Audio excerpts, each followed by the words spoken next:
Hi, I'm James from GS Science, and today we'll look at my second research paper looking at the biomechanics of the snatch. In the first one we looked at the technique and trajectory of elite professional kettlebell lifters, and in this one we're going to look at the forces involved in amateur or guys lifting 24 kilogram kettlebells. So this was published in PeerJ, which is an open access journal, which means you can go and download the journal for free. Now I'd recommend this if you find this video interesting and you want to look up more of the sort of nitty-gritty type stuff. I'm just going to give you a broad overview today, and yeah, if you like it, have a read of that paper. Here's everyone that contributed, and obviously there's a name, so if you just search that, hopefully that'll come up. So over here we've got a picture which is reasonably important today. So we've got number one, you can see there's a little arrow, number two, there's a larger arrow, and then there's a triangle. So basically this is sort of the view from Vicon, and this is force plate 1, force plate 2. So during this point in time, the lifter has the kettlebell above number 2 force plate. So you can see this line actually represents the force that's going into the ground, or the vector, so it also gives you direction there. So you can see that, you know, at least for this person, having the kettlebell on that same side, a bit more force will go into that leg. So again, we used Vicon. We had 9 infrared cameras as part of that system, and they take information 250 times a second. So we had that triangle there, so we had markers, infrared markers there, or reflective markers I should say, and basically those cameras just monitor how they move and things like that. We had those 2 force plates, number 1 and number 2. They were sampling at 1000 Hertz or 1000 times a second. We had 12 Australian lifters who'd been lifting for at least 3 years, so reasonably well trained, I guess, particularly by Australian standards, and they performed a 6-minute set at 10 to 20 RPM. And it's worth noting that they're about 35 years old on average and about 180 centimeters tall. Their non-dominant grip strength was 55 kilos or thereabouts. Their dominant side was about 60 kilos. So again, we're just representing group averages today. I might do another video where I look at individual differences, but as a group, particularly if you're a male, it's probably fair to say that this is reasonably close to the demands that you'll experience. If you were, say, a professional female lifter, particularly a lighter female lifter, and shorter, it might be slightly different. But we can talk about that more later. So basically we're going to look at the forces within a single repetition, or the different phases of the lift. So one of the most important phases, fixation, as you'd imagine. The force applied to the kettlebell is essentially just very close to the stability. So we've got newtons up here, so we've got 222 newtons. Basically, if we divide that by gravity, or a bit less than 10, or just 10 for this purposes, that'll give you an idea in kilos how much force is being applied through there. So velocity is very low, again we're in fixation or near enough, and the force going through the ground is basically that stability, or that force applied to the kettlebell plus the lifter's body weight. Then we're moving to the midpoint down here. So midpoint, you can see the force has gone up a bit, but it hasn't gone up a huge amount. 60 newtons, sort of gone, you know, basically support, so a little bit more than just support, but the velocity has increased quite rapidly, and the force applied into the ground, or the ground reaction force, has actually gone down.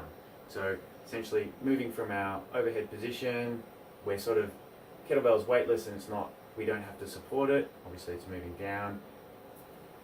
So it's essentially the weight of the lifters. So if they're on average 87 kilos, move the decimal place or thereabouts, so 866 newtons, you know, not far off. Again, I'm just talking in broad terms today. It's just more getting the concept.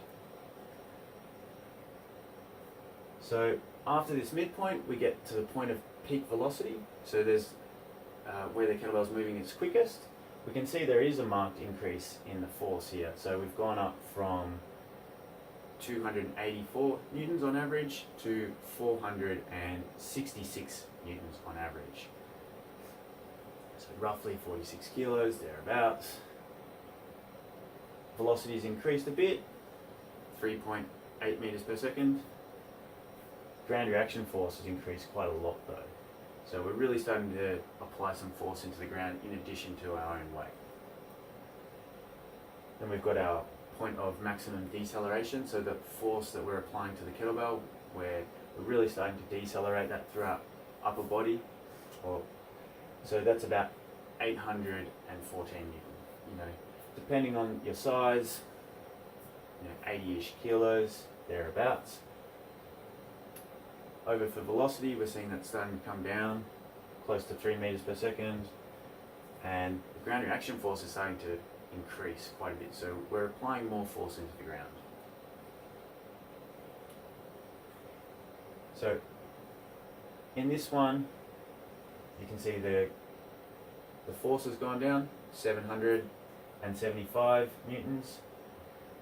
Velocity's gone down, but our ground reaction force has gone up. So we've had this lag. So we've got this stability, sort of weightless phase. Now we're starting to apply some force. We apply more force through the upper body, and then that gets transferred into the ground a little bit later. Lowest point is basically just, as the name implies, just as the kettlebell passes through your legs as a reference. And you can see it's about 700 newtons, so there's still a decrease in the force applied there, decrease in the speed, and that ground reaction force is also decreasing.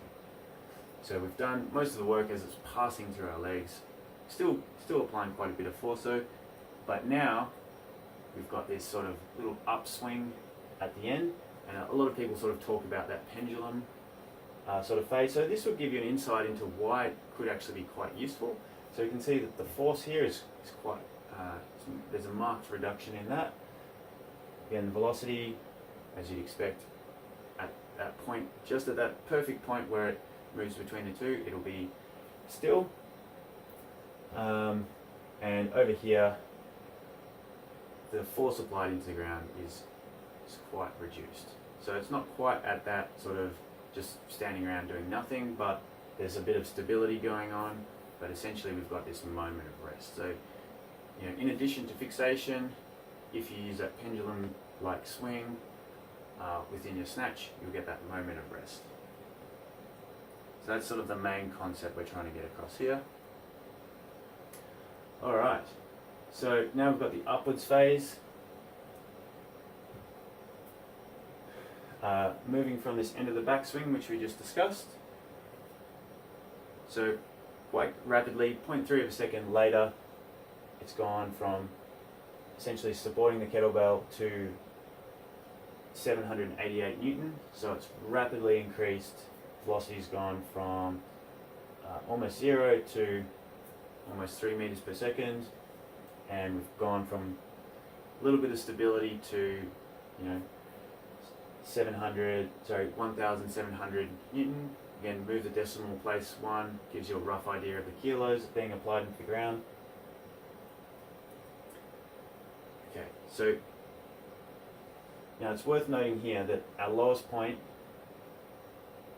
occurs, the peak ground reaction force, so this peak acceleration where we're really working on that acceleration pull occurs 0.01 second later. So just as that kettlebell moves past ever so slightly, almost at the same time, moves past the knees or that lowest point, that peak ground reaction force occurs, so that peak force into the ground. So if we look over here, 0.06 seconds later, the peak force is applied to the kettlebell. So our peak acceleration takes place. So we've got that lag, so we're applying that force into the ground, and then there's that little lag, and it's getting applied into the kettlebell. Hopefully that makes sense. And that was the reverse of the downwards phase, where we had force applied into the kettlebell increasing, and then it got transferred into the ground. So moving through the body. So a little bit later, we've got that peak velocity. So moving through that acceleration phase, and then we've got our peak velocity, which occurs below the midpoint. And from here, essentially, it's worth noting that the ground reaction force is quite low, so you've sort of done the bulk of your work by here. So it's really just as it passes that lower body or that lowest point, and you're really accelerating, then that's where the bulk of the work gets done. From the midpoint up, you're just inserting your hand, guiding it into fixation.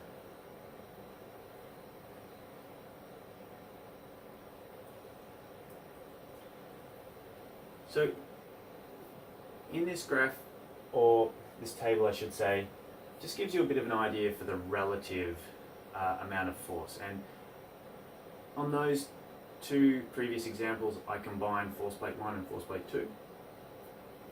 Whereas with this one, we've looked at each leg. So if you just look along the top here, so this is the combined force for each leg in the upwards and downwards phase. So ipsilateral, same side as the kettlebell, contralateral, opposite side to the kettlebell. So if we look at these, there wasn't a huge difference between these, roughly 1 times your body weight into the ground for each leg. Where there was a bit of a difference was in his sort of medial lateral, side to side, and anterior posterior, forward and back. So as we all know, some lifters will use both legs, and they use somewhat symmetrically, whereas other lifters will come up on one leg or really move around quite a bit, and they'll shift their weight quite a bit more. So within this group, as you'd expect, because the majority compete in kettlebell sport, they were shifting a little bit, and so we had a difference side to side, back and forth between legs. Not so much in that vertical sort of plane. So here we've just got a bunch of squiggly lines really. So this is the side that had the kettlebell, this is the side that didn't have the kettlebell. This is just an example for one lifter, and each line represents a rep. So you can see if you follow along here, and if you want to look at this table in greater, or graph in greater detail, just look at it in the paper, you can see that this is relatively stable through here. So this is the fixation phase. And then you can see that there's a bit of an increase, or a bit of a, things start to change a bit. That's the start of the drop phase. And then you can see this vertical force here really start to increase as we start to decelerate that force. The kettlebell's moving down. And here we've got our side to side and anterior posterior. So you can see it's predominantly vertical that we have to control, but these two are still a large part. At this 0 point, so this is our time point along the bottom here for each lift, we can see that everything's really coming close together. So that's essentially giving you an idea that it's not that different to fixation. So for that split second, you've got this sort of moment of relaxation. So again, we've got our longer bars where it's more stable through here and here, our fixation phase. During the drop phase, at that end of that backswing, you can see that everything's sort of gone down for the most part, and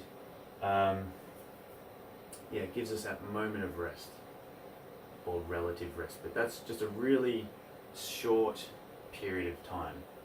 And then on the upwards phase, we can see there's a larger increase, particularly on the same size leg. So you can assume that someone's really driving off that leg, this one, and then back to the sort of fixation, stability type phase.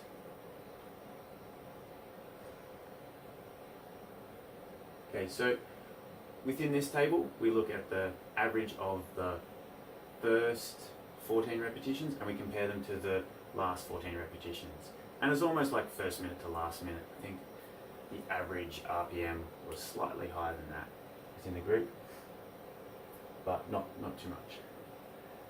So again, we've just got the absolute terms here.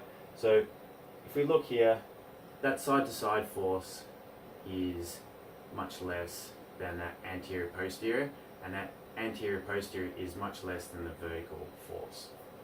Vertical force, anterior posterior, side to side. You know, roughly 30 kilos, 170 kilos, thereabouts. Again, these are just broad overviews. The force applied to the kettlebell within these first and last minute kind of thing did actually change somewhat. The other forces didn't change significantly over the course of the set or when comparing the two. But again, we can see on average the upwards phase is getting a bit more force applied to it, downwards phase a little bit less.